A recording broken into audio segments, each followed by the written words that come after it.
All right, so in case you don't know, Nicole Wallace, a former Republican who has seen the light, has a new podcast. It's called The Best People, and this week's episode definitely lives up to that name. When you look at this group of people at the round table in the White House, the cabinet room, every one of those people look across the table and they do not see anyone who is better than they are. They generally see a reflection of their worth selves. So there's no heroes in there. There's no music, there's no laughter, there's no self-effacement, there's no joy in that room. It smells of ego and fear and false worship.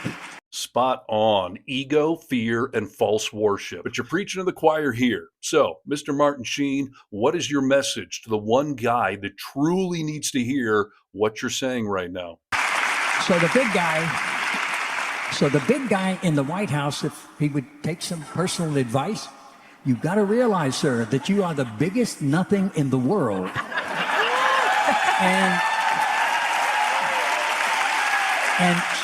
And sir, you stop there. You stop listening to all these people around you, these sycophants, who are encouraging you to be your non-human self.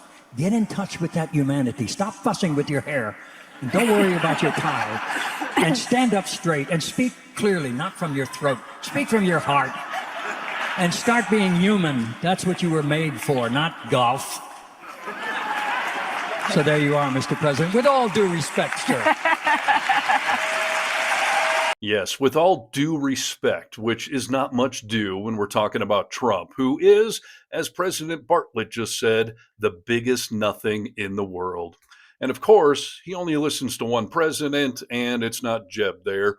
It's the orange face he sees staring back at him in the mirror. And unfortunately, not even his pending death is going to make him see the error of his ways before it's too late for him and for all of us.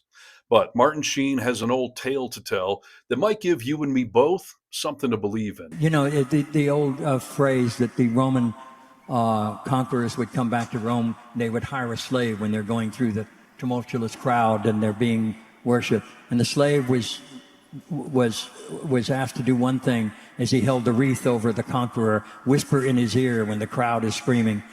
The slave would constantly say, "It's only fleeting. It's only fleeting. It's only fleeting." This administration is only fleeting. It's only fleeting. It's only fleeting.